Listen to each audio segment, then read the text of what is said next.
입니다. 네, 안녕하세요. 반갑습니다. 네, 저는 여수와 산지기고요. 이인성 간사입니다.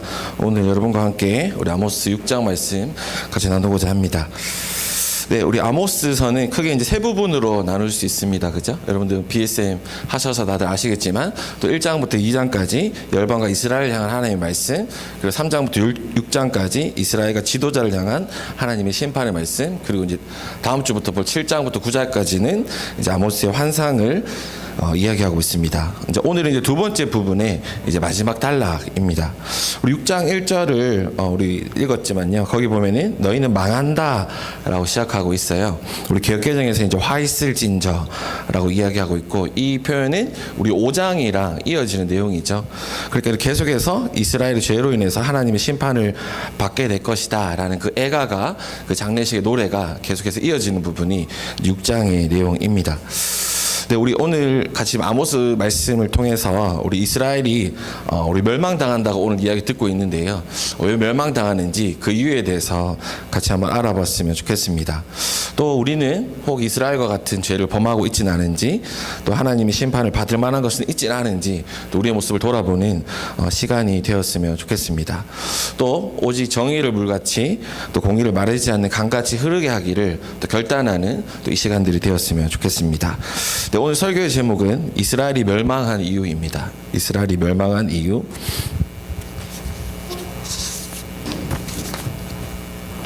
네, 우리 첫 번째는요, 이스라엘 멸망한 이유는, 첫 번째는 하나님이 없는 것처럼, 그리고 하나님의 심판이 없는 것처럼 살았기 때문입니다. 하나님이 없는 것처럼, 그리고 하나님의 심판이 없는 것처럼 살면 심판을 받습니다. 우리 1절부터 이제 3절 내용인데요. 이제 6장은 이스라엘의 지도자들을 향한 이제 하나님의 심판의 말씀이죠. 우리 1절을 보면은 이들은 시온은 안전하다고 생각하고 거기에서 사는 자들아라고 되어 있습니다. 우리 시온은 잘 아시는 것처럼 우리 남유다 예루살렘을 이야기하죠. 근데 여기서 눈여겨볼 단어는 이제 안전하다라고 번역된 단어인 이제 원어인데요.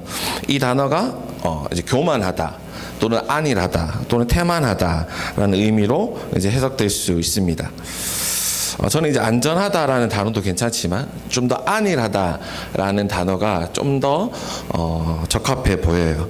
우리 영어 성경에서는 이 안전하다라고 번역된 이 세 번역의 이 원어를 easy라고 번역하고 있거든요. KJV 성경에서는 easy라고 번역해서 이제 편안하다라는 거죠. 그러니까 이거 어떤 의미냐면은 그들은 우리 지난번 계속해서 봤겠지만 여전히 죄 가운데 있었고 하나님의 심판의 메시지, 선지자들의 그런 심판의 메시지 계속 있음에도 그런 시온에서 그냥 나는 안전하다, 나는 잘 지내고 있다라고 생각하고 있다는 거죠.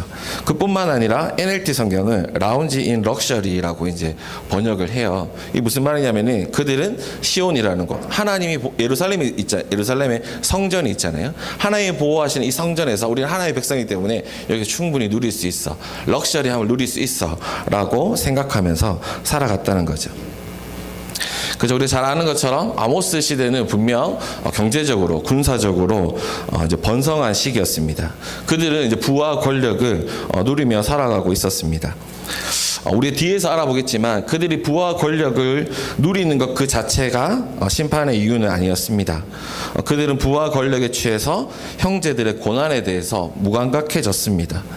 이것은 결코 하나님이 원하시는 것이 아니었습니다. 그들은 하나님이 없는 것처럼 부와 권력을 누렸습니다.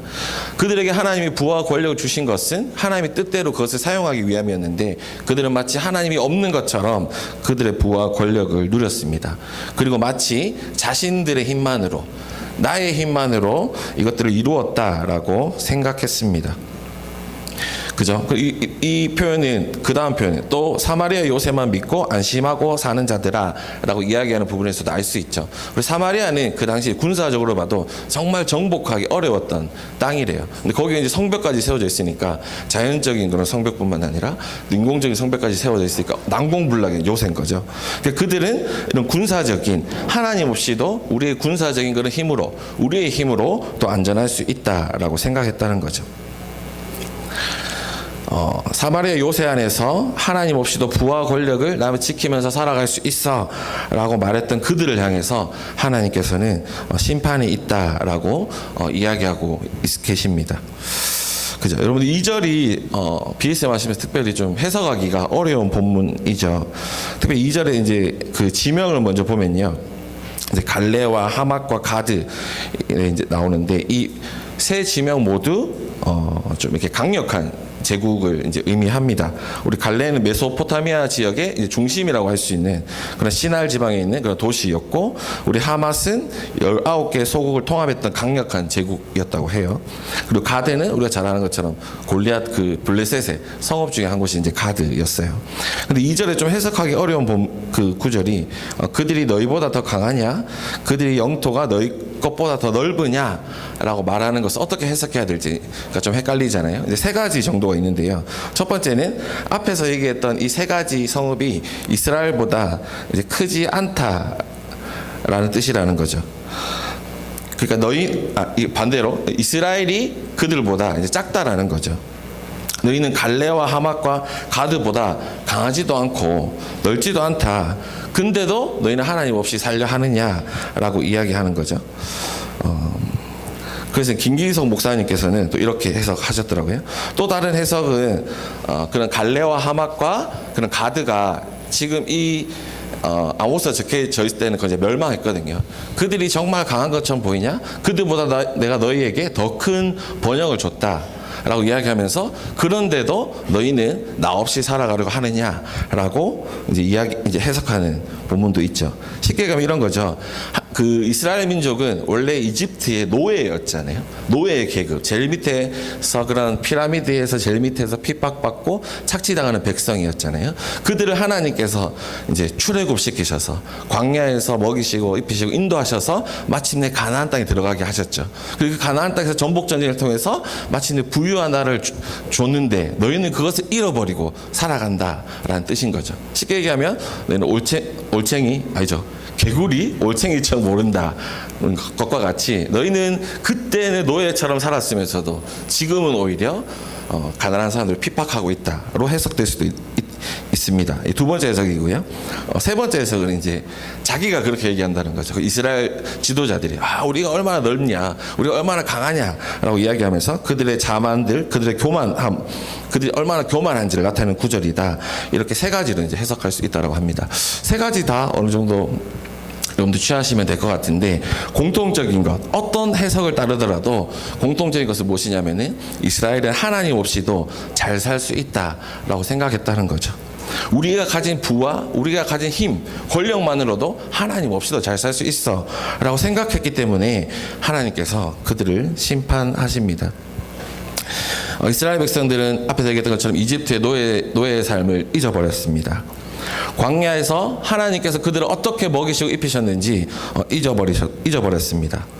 그리고 가나안 땅을 정복할 때, 그들이 제일 처음에 그 가나안 땅을 염탐할 때, 와, 저기에 비하면 우리는 메뚜기 같아요. 우리는 아무것도 아니에요. 정말 저기 있는 애들 너무나 거대해요. 정말 하나님이 아니면 도저히 승리할 수 없는 싸움에서, 전쟁에서 승리했음에도 그들은 하나님을 잊어버렸습니다. 그리고 하나님 없이도 잘 살 수 있다라고 생각했습니다. 뿐만 아니라 그들은 심판도 없다라고 생각했습니다. 하나님이 심판이 없는 것처럼 살아갔습니다. 심판이라는 거 있잖아요. 그거는 하나님 안 믿는 사람들 있죠. 저 이방 민족들, 저기 있는 이방 민족들이나 받는 거지 우리는 아니에요. 우리는 하나님 앞에 정기적으로 제의도 드려요. 예배도 드려요. 우리와 상관없는 일이다 라고 그들은 생각했습니다. 이제 3절을 보면요, 너희는 재난을 닥쳐올 날을 피하려고 하면서도 너희가 하는 일은 오히려 폭력의 날을 가까이 불러들이고 있다라고 이야기하고 있어요. 여기서 재난이 닥쳐올 날이라는 것은 이제 하나님의 심판의 때를 의미하는 거죠. 그들에게 올 그런 재난들조차도 그들은 우리들의 힘과 능력으로 이것들을 이겨낼 수 있다라고 생각하는 겁니다. 그들은 하나님의 심판을 피하려고 합니다. 하나님의 심판이 없는 것처럼, 피하는 게 아니라 멀리 그냥 제쳐두려고 해요. 없는 것처럼 생각하려고 해요. 하나님 없이도 잘 살 수 있다라고 생각하고 있습니다. 자신의 부와 명예, 권력의 견고한 요새를 쌓고 이것이면 충분히 내가 안전하게 잘 살 수 있어 라고 생각하면서 그것을 누리며 지금 살아가고 있습니다. 여기서 폭력의 날을 가까이 불러들인다. 이것도 두 가지로 해석될 수 있어요. 이제 첫 번째, 그들이 이제 폭력을 행사하는 것이라고 이제 해석할 수도 있고요. 하나님의 심판의 폭력이 온다라고도 해석할 수 있습니다. 어찌되었던 그들의 죄악들로 인해서 그들의 심판은 앞당겨졌습니다. 우리가 그 구약을 보면요, 하나님께서 이스라엘 백성들에게 반복해서 계속해서 사람을 보내세요. 선지자, 예언자들 보내세요. 그리고 돌이켜라, 하나님 찾아라. 우리 지난주도 봤잖아요. 지난주 5장에서도 하나님께서 계속해서 반복해서 얘기하잖아요. 하나님 찾아라. 네가 찾아야 된다. 심판이 곧 네 바로 코앞에까지 왔다 라고 이야기하는데도 이스라엘의 지도자들은 그들의 부와 권력에 취해서 괜찮다, 하나님 심판? 없다. 하나님 없어도 다 잘 살 수 있다 라고 생각하면서 살아갔다는 거죠. 그들은 하나님이 아니라 하나님을 찾아라는 그 하나님의 음성에 귀 기울이지 않고 그들의 본성대로 살아갔습니다. 그렇죠. 우리도 그럴 수 있을 것 같아요. 우리도 아모스의 말씀을 들으면서 나와는 상관없는 얘기라고 생각할 수 있을 것 같습니다. 우리 심판은 교회 안 다니는 사람들 내게 있는 일이지. 나는 교회에서 예배도 하고 예배도 드리고 헌금도 하고 열심히 섬기는데 심판은 나와는 상관없다라고 생각할 수도 있을 것 같습니다. 그렇지만 우리 모두는 하나님의 심판 앞에 설 때가 있습니다. 그죠? 우리 모두는 죽음을 피할 수 없습니다. 죽음을 피할 수 있는 사람은 없습니다. 우리 모두는 죽습니다. 그리고 그 죽음은 끝이 아니라 우리가 또 하나님을 뵙는 날입니다. 우리가 하나님의 뜻대로 살아갔던 사람들에게는 그날은 구원의 날이요, 기쁨의 날이 될 것입니다. 하지만 그렇지 않은 사람들은 심판의 날이요, 슬픔의 날이 될 것입니다. 그러니 우리는 죽음이 없는 것처럼, 하나님이 없는 것처럼 살아서는 안 됩니다. 우리 그리스 교부인 예루살렘의 헤시키우스가 죽음에 대해서 이런 말을 했다고 합니다. 제가 한번 읽어드리면요, 가능하다면 항상 죽음을 생각하십시오. 죽음을 생각하면 모든 염려와 허영을 몰아낼 수 있고 정신을 지키며 항상 기도하고 육체에 대한 애착을 버리고 죄를 미워하게 됩니다. 실질적으로 모든 활기차고 활동적인 덕이 그것에서 생겨납니다. 그러므로 가능하다면 호흡을 하듯이 항상 죽음을 생각하십시오 라고 이야기하고 있습니다. 그러니까 이 헤시키우스는 우리가 죽음을 생각할 때, 특별히 심판을 생각할 때 오늘의 우리의 삶을 더 가치로운 것에 두고 살아갈 수 있다는 거죠. 죄를 멀리하고 영원한 것, 가치 있는 것을 우리가 붙들고 살아갈 수 있다라고 헤시키우스는 이야기하고 있습니다. 우리가 코로나 때 이런 경험들을 사실 했잖아요. 코로나가 되고 우리의 예배가 멈추고 사회활동이 멈추고 그러면서 또 어쩔 수 없는 그런 전염병으로 인해서 사람들이 죽어나가고 이유로 할 수 없는 불안감 때문에 사람들을 만날 수 없고 그런 상황들 가운데 우리에게 참 죽음에 대한 생각들을 또 많이 하게 되는, 인간의 의미는 뭘까, 이런 여러 가지 고민들을 많이 하게 됐던 시기였던 것 같아요. 그때 나왔던 책 중에 하나가 여러분들 기억하실 것 같은데, 우리 메멘토 모리라는 이어령 교수님께서 쓰신 책이 있어요. 우리 메멘토 모리라는 것은 죽음을 생각하라라는 뜻의 이제 라틴어이거든요. 이어령 그 교수님께서 이제 암투병을 하고 계셨는데 한 기자가 이제 찾아오죠. 그리고 나서 그 이병철, 그 삼성을 만드신 그 이병철 그분이 죽음을 앞두고 이제 곧 죽게 되는데, 그런 신부님께 찾아와서 그런 했던 24가지 질문이 있었다. 그거 들어보셨냐? 이렇게 이야기하면서 이제 그 이야기를 듣고 본인이 메멘토 모리, 죽음에 대해서 적은 책이 이제 그 책이거든요. 그래서 이 책을 보면서 또 이 일화를 들으면서 생각했던 건 뭐냐면은, 부와 명예와 권세를 어떻게 보면 이병철 회장은 한 몸에 가졌을 거잖아요. 삼성의 어떤 그저 엄청난, 지금은 이제 3대까지 내려왔지만 그 당시에도 엄청난 그런 부와 권력과 또 그 당시에 재벌이라 하면은 또 정치적으로 엄청 결탁되어 있어서 강력한 힘을 가지고 있었던 사람이었잖아요. 그 사람도 죽음 앞에서는 종교와 신과 죽음을 고민하게 된다는 거죠.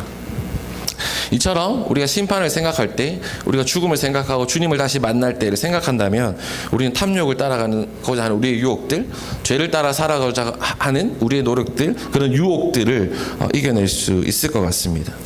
그리고 정말 중요한 것이 무엇인지 고민하고 중요한 것, 영원한 것을 추구하며 살아갈 수 있습니다. 이것이 메멘토 모리, 죽음을 생각하는 유익입니다.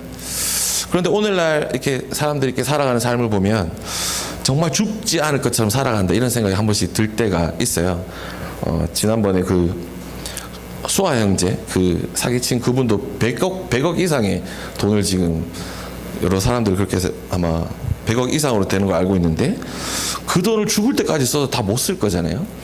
감옥에 갔다, 그분 이미 1은 넘으셨다고 제가 듣고 있는데, 죽을 때까지 써도 다 못 쓸 부를 가지고도 또 우리는 돈을 위해서 그렇게 살아가기도 합니다.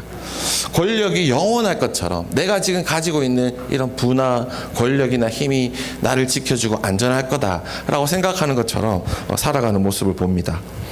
그러나 끝은 있습니다. 그 끝이라는 거, 하나님의 심판은 반드시 있습니다. 우리 8절에서요, 하나님께서 스스로를 두고 이제 맹세하시잖아요. 이제 고대 근동 지방에 이제 맹세를 하려면 그런 방법이 있었는데, 자기보다 더 큰 존재를 두고 이제 맹세를 했어야 됐거든요. 근데 어떻죠? 하나님보다 더 큰 존재는 없잖아요. 그러니까 나 스스로를 두고 맹세하는 거예요. 무슨 말이냐면은 나는 반드시 이 맹세를 지킬 것이다 라고 이야기하시는 거죠. 그러면서 하나님께서 하시는 말씀이 8절을 제가 세 번역으로 읽어보면요, 주 하나님이 스스로를 두고 맹세하신다. 만군의 하나님 주님께서 하시는 말씀이다. 나는 야곱의 교만이 밉다. 그들이 사는 호화로운 저택이 싫다. 그들이 사는 성읍과 그 안에 있는 모든 것을 내 원수에게 넘겨주겠다 라고 이야기하면서, 그들이 누렸던 나 이 정도면 지킬 수 있어, 이 정도 돈이면 나 지킬 수 있어, 이 정도 부와 권력과 명예와 건강이면 나 지킬 수 있어 했던 거 하나님이 한순간에 다 가져가 버릴 수 있다라는 것이죠. 그리고 우리 9절에서 11절에 보면은 정말 무시무시한 그런 이야기들이 나오잖아요. 이 이야기들의 핵심은 뭐냐면은 그 누구도 하나님의 심판에서 자유로울 수 없다는 거죠. 그리고 그 심판에 차별이 있을 수 없다는 것입니다. 그죠? 그렇기 때문에 우리는 누구나 다 죽음의 순간을 맞이하는 것들을 기억하며 살아야 합니다. 우리는 모두 하나님을 만날 그날을 기억하며 살아가야 합니다. 우리가 하나님 없이, 하나님의 심판이 없는 것처럼 살아가는 자들, 그들을 향해서 하나님께서 심판하셨습니다. 하나님 없이도 부와 명예 권력으로 안심하며 살아갈 수 있다 하는 자들에게 하나님께서 심판하십니다. 우리 두 번째는요, 우리 하나님께서 이스라엘을 멸망케 하신 두 번째는 고통과 연대하는 능력을 잃은 백성들을 심판하십니다. 고통과 연대하는 능력을 잃어버린 백성들을 하나님께서는 심판하십니다. 우리 4절에서 7절인데요. 4절에서 이제 너희는 망한다라고 세 번역에서 한 번 더 나오는데, 이게 이제 원어로 이제 호이라는 동사거든요. 이제 그 동사인데, 이제 개역개정에서는 원래 원어에는 없는데 세 번역에서는 이제 추가한 것 같아요. 그래서 새로운 이야기를 이제 그 단락을 이제 구분 짓고 있는데요. 이스라엘 앞에서 얘기했던 것처럼 솔로몬의 그 이후에 가장 어떻게 보면 아직까지 그 번성했던 시기였어요. 우리 14절을 보면은 하맛 어기부터 아라바 개울에 이르는 지역을 이제 차지했다라고 얘기했잖아요. 이건 이제 남쪽부터 이제 북쪽 끝까지다라는 건데, 그뿐만 아니라 하나님께서 약속하신 땅이었어요. 하나님께서 약속하신 땅, 내가 여기서 여기까지 너에게 줄 것이다 했던 그 땅이었고, 그리고 솔로몬 때에 그걸 차지했던 영역이 그 땅이었어요. 그런데 이제 남유다랑 이제 북이스라엘 갈라지면서 조금 작아졌거든요. 그러다가 이제 여로보암 2세 때 다시 그 영토를 이제 다시 회복한 거죠.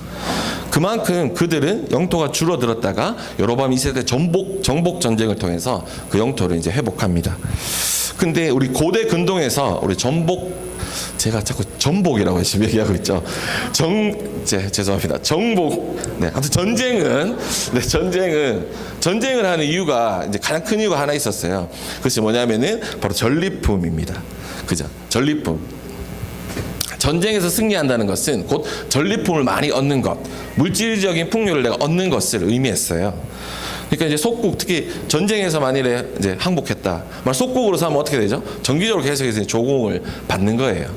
그러니까 지금 여로보암 2세 때 이런 전쟁을 통해서 영토가 넓어졌다는 것은 그들의 부와 권력이 풍요가 그만큼 넓어졌다는 거죠. 그런데 이스라엘의 지도자들은 이러한 풍요를 그들이 독점하고 그 백성들에게 그 풍요를 나누어 주지 않았습니다. 우리가 2장 6절에서 봤던 것처럼 일반 백성들은 돈 몇 푼에 신발 한 켤레 값에 자신을 노예로 팔아야 했어요. 그만큼 가난한 삶을 살았습니다. 그리고 5장 11절에 봤던 것처럼 11절에서 봤던 것처럼 우리 농사 짓는 사람들은 과도하게 세금을 내거나 권력자들에게 뇌물을 주지 않고는 도저히 살아갈 수 없는 그런 피폐한 삶을 계속해서 살아가고 있었습니다. 그런데도 4절부터 나오는 지도층의 그런 삶들을 보면 정말 호화스럽고 사치의 끝을 달리죠. 여기 이제 상하침상이라고 되어 있는데 요즘에도 코끼리가 정말 드물고 상하가 정말 귀한데 그 당시에 이러한 상하로 만든 침대에 이제 누웠다라고 해요.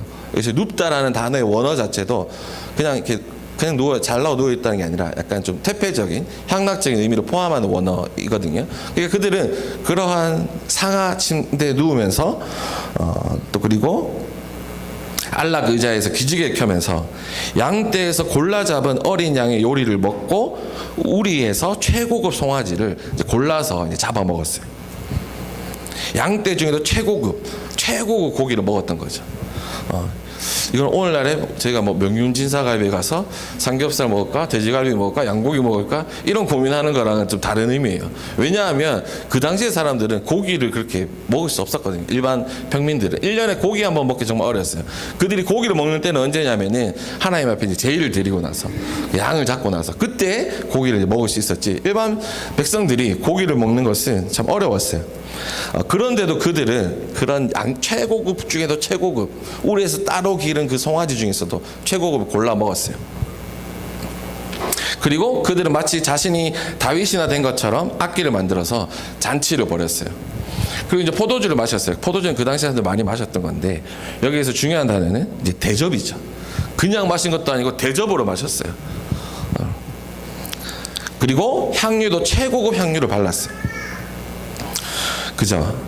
이거를 어떻게 생각해 보면은 자기들이 열심히 전쟁해가지고 자기가 번 돈인데 자기가 번 돈을 자기가 먹고 마시고 즐기며 몸에 바르고 있는데 이게 뭐가 문제인가 이렇게 생각할 수도 있을 것 같아요. 오늘날 따지면 내 돈 내산이죠. 내 돈 내가 벌었는데 내 돈 내가 벌어서 내가 사는데 무슨 상관이야 라고 말하는 거랑 똑같은 거죠. 그러나 하나님께서는 내 돈 내산하면서도 이웃의 고통을 외면하는 것은 심판받을 것이다 라고 말씀하시는 것입니다. 우리 6절부터 7절을 제가 세 번역으로 한번 읽어보면요. 대접으로 포도주를 퍼마시며 가장 좋은 향유를 몸에 바르면서도 요셉의 집이 망하는 것은 걱정도 하지 않는 자들, 이제 그들이 그 맨 먼저 사로잡혀 끌려갈 것이다. 마음껏 흥청대던 잔치는 끝장나고 말 것이다 라고 이야기하고 있습니다. 그죠? 그 앞에 얘기했던 것처럼 향유 그런 상하 침대에 누워서 그리고 정말 최고급 요리를 먹으면서도 그런 형제들의 그런 이웃들의 배고픔들 목마름들은 외면하고 있었다는 거죠. 이게 휴대폰이 신기한 게 목사님 그때 설교 때 더 에이트 쇼에 대한 이야기를 하셨잖아요. 그 다음에 유튜브에 들어갔는데 더 에이트 쇼 쇼츠가 나오더라고요. 그 좀 신기하네요. 유튜브에 뭔가 있나 하면서 아무튼 그 장면 중에 하나가 있었는데 어떤 장면이냐면은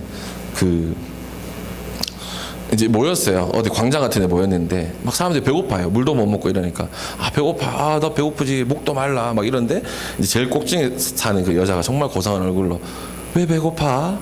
왜 목말라? 이러면서 막 자기는 그런 사람들 배고픔과 목마름을 전혀 공감하지 않는 장면이 나오거든요. 근데 왜 사람들이 배고프냐면은 지난주 목사님 설교 들으셔서 알겠지만 제일 꼭대기층부터 생수랑 이제 음식이 내려오거든요. 근데 맨 꼭대기층 사는 이 여자가 그 생수로 반신욕을 했어요.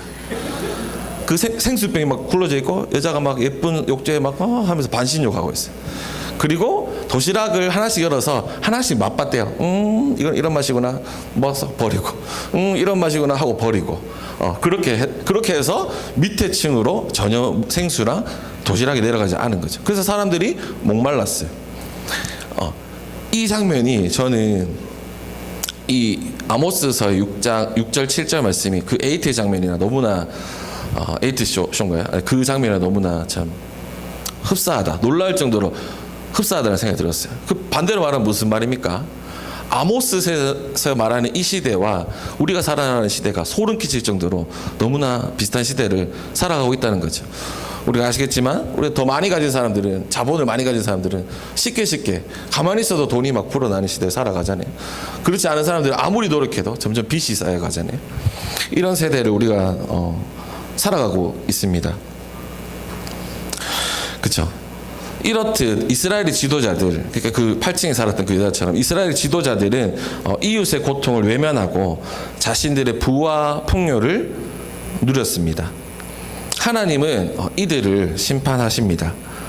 하나님께서는 이웃의 고통을 외면하는 자들을 사로잡혀서 끌려갈 것이다 라고 이제 말씀하십니다. 그들은 고통당하는 자들을 외면했고 잔치는 끝이 났습니다. 우리 김관성 목사님이 쓰신 책도 제가 한번 찾아봤는데요. 거기 낮은 데로 가라는 그 책에서 이렇게 이야기하셨더라고요. 제가 한번 읽어드리면 내 이웃의 삶은 붕괴되었고 처참한 현실로 내몰렸는데도 그들을 향한 눈물이 메말라 버렸거나 아이에 관심이 없거나 그들을 향한 마음의 근심조차 없다면 그 신앙은 병든 것입니다. 이웃을 향한 무관심, 하나님이 그 무관심으로 인해 이스라엘을 심판하겠다고 말씀하십니다. 도울 수 있는데도 그들을 고의적으로 외면하고 거절한 삶 때문에 하나님께 심판을 받습니다 라고 이 책에서 이야기하고 있습니다. 그렇죠? 앞에도 얘기했던 것처럼 부와 풍요한 그 삶 자체가 심판의 이유는 아니었습니다.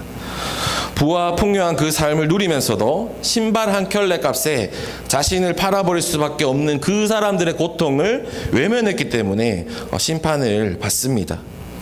이스라엘의 지도자들은 부와 권력에 마비되어서 이웃의 고통과 연대하는 것을 잃어버렸습니다. 이웃의 고통에 대해서 무관심했기 때문에 그들은 심판을 받았습니다. 우리의 삶을 한번 돌아봤으면 좋겠습니다.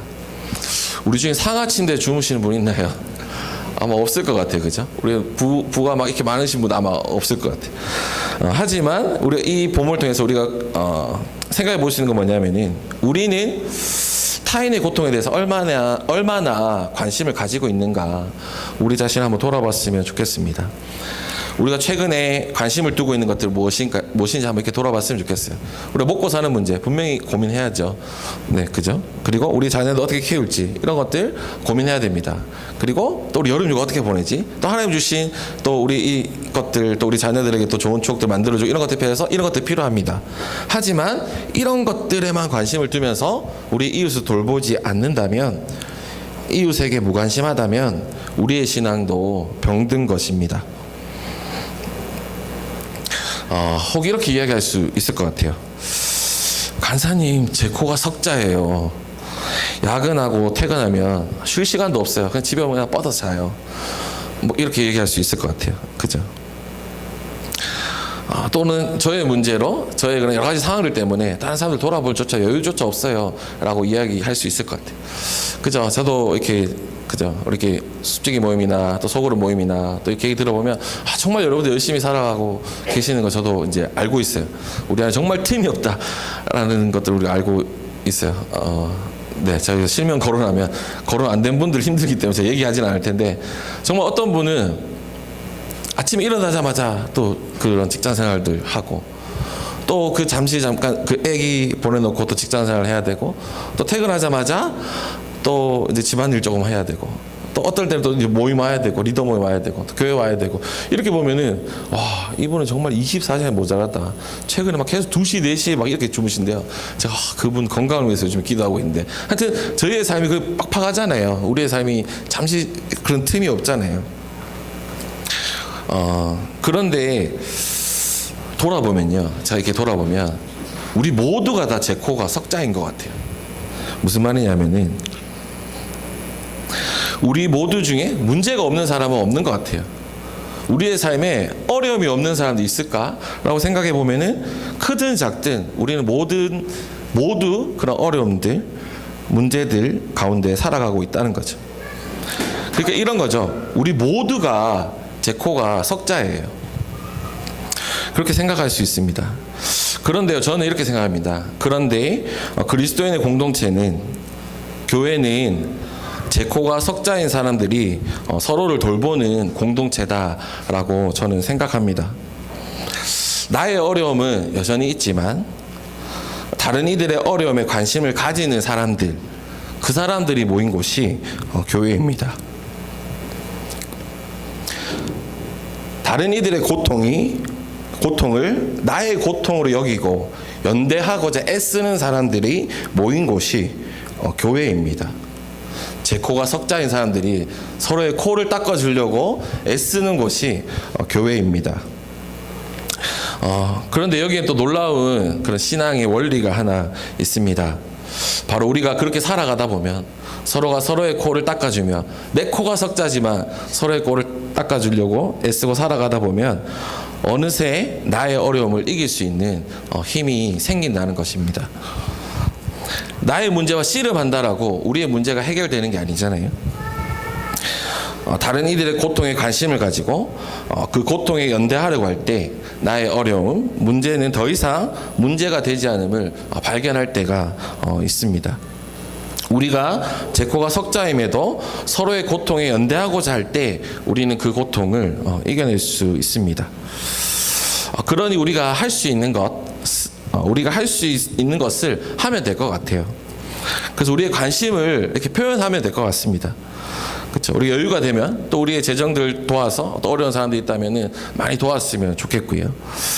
또 치킨 쿠폰, 또 커피 쿠폰 보내면서 힘내라라고 이제 카톡 보낼 수 있을 것 같아요. 내가 널 잊지 않고 응원하고 있다라고 표현할 수 있습니다. 그죠? 저는 수아 형제 간증 들으면서 너무 참 감사했어요. 여러분들 간증 다 들으셨겠지만, 또 누구는 이제 치킨 쿠폰 보내주면서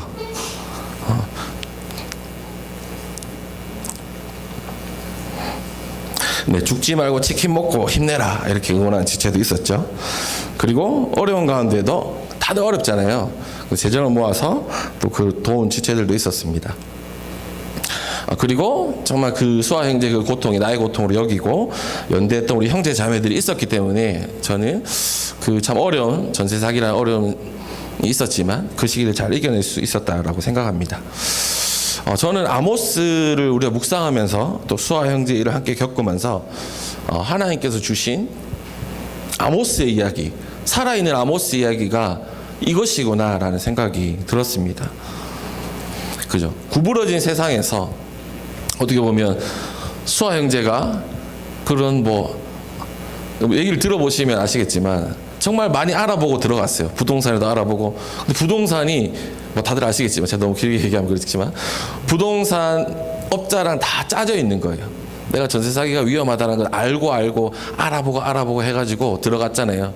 수아 형제가 돈이 많아서 들어간 게 아니잖아요. 월세 아끼려고 어떻게 전세자금 대출 받아서 들어갔는데 그 부동산 업자까지 다 짜가지고 이제 그거를 그렇게 이제 전세 사기를 했잖아요. 어떻게 보면은 구부러진 세상에서 고통받을 수밖에, 구부러진 세상에서 그 구부러진 세상으로부터의 그런 고통을 수아 형제가 받은 거죠. 최근에 그 라디오에 그런 얘기 나오더라고요. 전세 사기인가요? 보이스피싱인가요?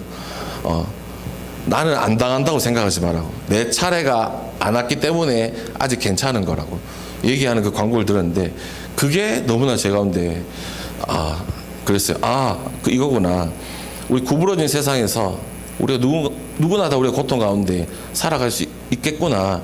우리 가운데 언제든 또 어려움이 올 수 있겠구나. 하지만 우리가 그런 고통들이 왔을 때 우리가 연대하고 그 사람의 고통이 나의 고통을 여길 때 이걸 이겨내면서 살아갈 수 있구나. 그게 교회구나 라는 생각들이 저는 들었습니다. 그쵸. 이제 정리하면 아모스가 이야기하는 정의와 공의가 바로 이러한 것입니다. 우리 구부러진 세상에서 형제가 어려움에 처해 있을 때 그 고통에 동참하는 것이 바로 정의와 공의입니다. 이 백성들은 고통과 연대하지 않았기 때문에, 이웃의 고통을 외면했기 때문에 심판받았습니다. 마지막 세 번째는요, 우리 이스라엘이 멸망당한 이유 마지막 세 번째는 하나님의 정의와 공의를 잃어버리면 심판을 받습니다. 사실 이 단락은 우리 3장부터 이어지는 모든 내용을 받고 있다라고 보시면 됩니다. 먼저 우리 정의와 공의라는 이야기들 많이 듣지만 조금 헷갈릴 수 있잖아요. 먼저 의로움이라 생각하시면 되는데 성경에 이제 의로움에 대한 이야기하는 게 두 가지 단어가 있어요. 첫 번째 단어가 이제 공의로 해당되는 제다카입니다. 이 제다카라는 용어는 이제 관계적인 용어예요. 그러니까 쉽게 얘기하면 사람과 사이의 올바른 관계를 가리킵니다. 즉 어떤 거냐면 다른 사람이 하나님의 형상으로 지음받은 존재다. 그렇기 때문에 그 사람을 존엄하게 여겨야 된다. 존엄성을 지닌 존재로 여겨야 된다라는 것과 관련된 것이 이제 공의를 얘기하는 제다카이고요. 히브리어로 이제 정의를 말하는 이제 미슈파트라는 단어인데 이거는 원래는 이제 재판에서 많이 쓰이는 용어예요. 미슈파트 정의는 그러니까 잘못한 사람들, 돈을 훔친 사람은 그 대가를 치러야 된다라고 했던 응보적인 정의를 이야기하는데요. 근데 성경에서는 이것을 뛰어넘어서 이제 회복적인 정의를 이야기합니다.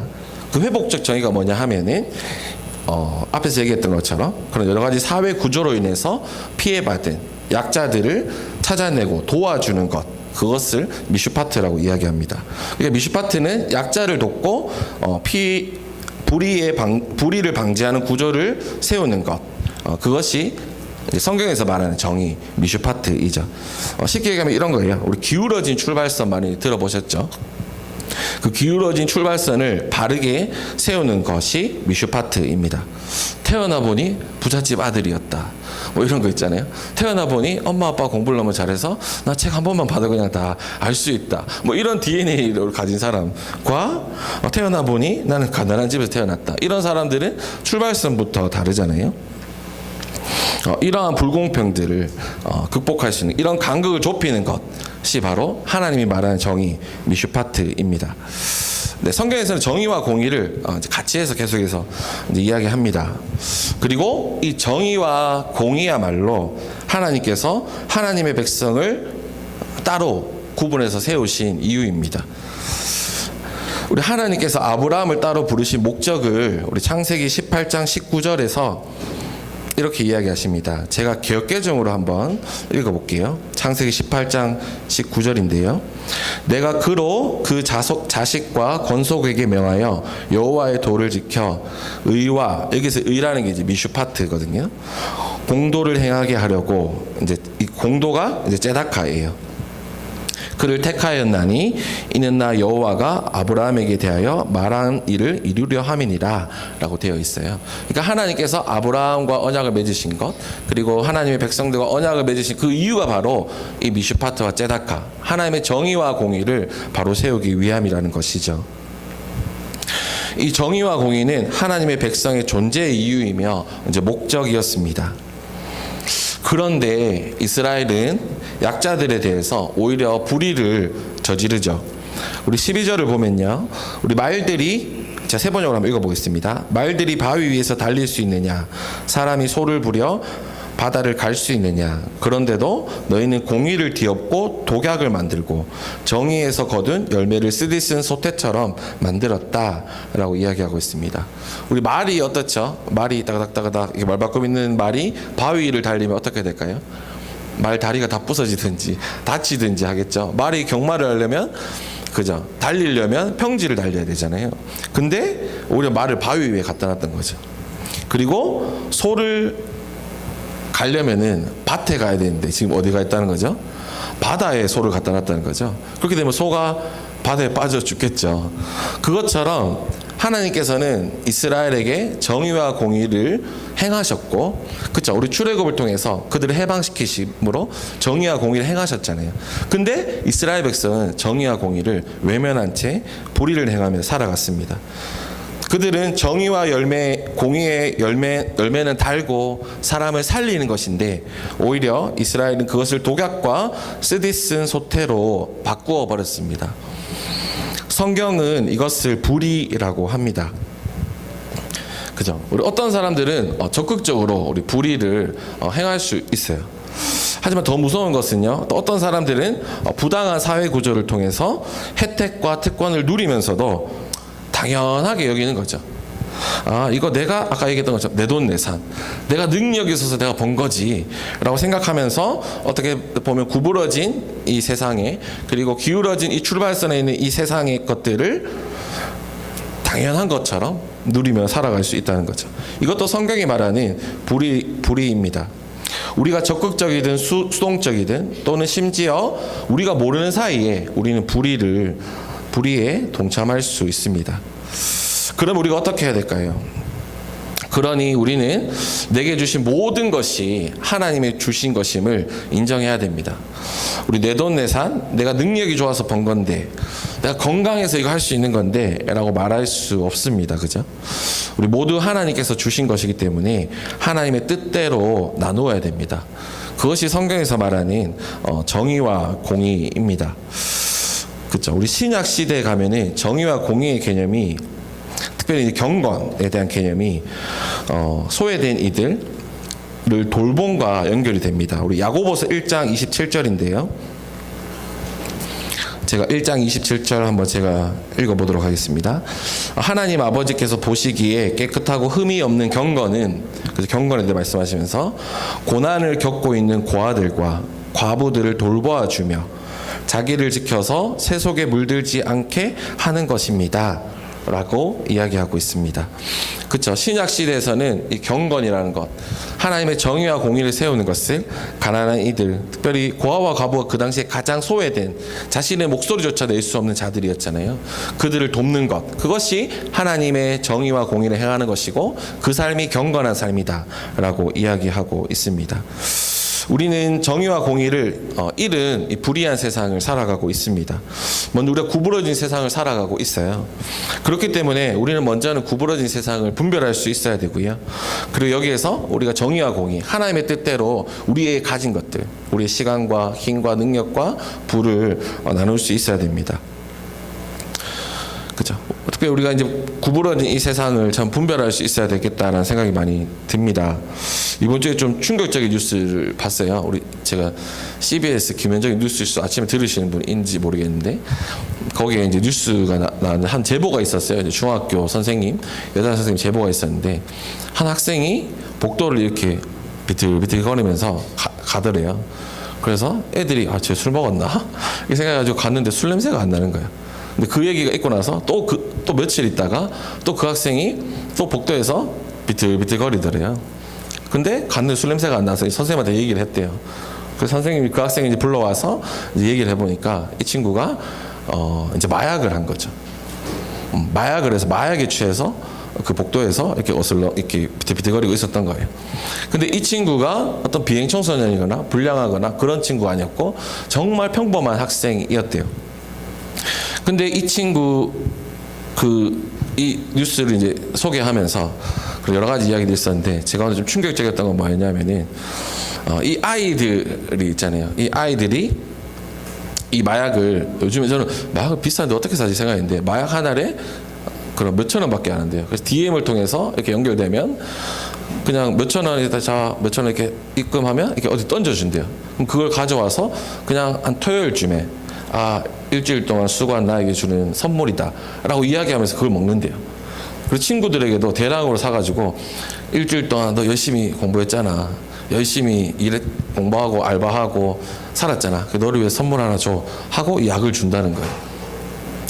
네, 이 모습을 보면서 너무 충격적이었던 것 같아요. 어떤 예전에 비행청소년들의 일부 문제가 아니라 그냥 그 인터뷰에서는 일상적으로 그 평범한 학생들이 그렇게 마약에 이제 노출되고 있다라고 이야기하더라고요. 저는 이거 모습을 보면서 너무 충격적이었고, 우리가 자녀들을 또 어떻게 길러야 될까? 그렇잖아요. 우리가 생각했을 때 우리 자녀들 잘 기른다.